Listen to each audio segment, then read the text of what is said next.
All right. Hello, I am Allie Wenger, and I am responsible for this poster, The Allosteric Effects of Zinc Supplements on Glycogen Phosphorylase B.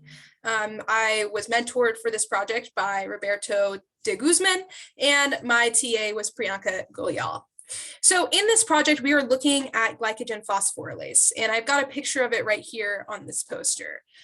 So glycogen phosphorylase is an enzyme that catalyzes the reaction that takes the glycogen, which is where we store a lot of our glucose, a lot of our energy molecules, and it breaks it up into free glucose, which we're actually able to metabolize via glycolysis. So this is a really important enzyme, and it's such an important enzyme that our body has a lot of different ways to regulate it. So it's famous for having just a ton of different allosteric modulators. And these are going to be small molecules that bind to this, to glycogen phosphorylase and cause it to switch conformations so that it can become more or less active. So AMP is a really well-known activator. And D-glucose 6-phosphate is a known inhibitor, and we can see some results from that over here on the right.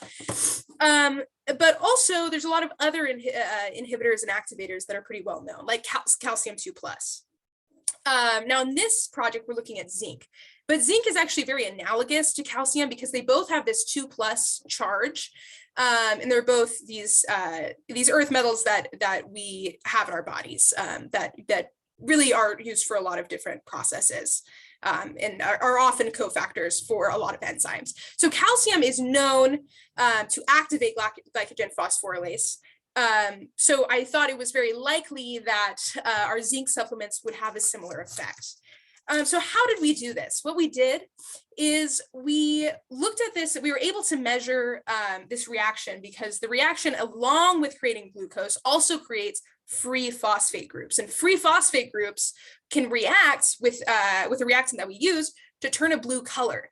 So the more free phosphate there was, the bluer the solution turned, and we were able to measure that using spectrophotometry. And so over here on the right, we have some of our approaches and some of the preliminary work we did, which was where we chose our enzyme concentration over here with enzyme titration. Then we created the standard curve so we could tell exactly how much free phosphate there was for whatever absorbance value we got, which allowed us to actually interpret our data.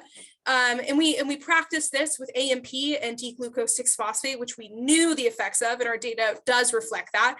And so finally, we came to our kinetic assays with these zinc supplements. And as you can see on this graph down here, let's see if I can zoom in a little bit.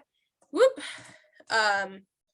right here, you can see that when we had just this 4 millimolar of zinc, our curve here is much lower.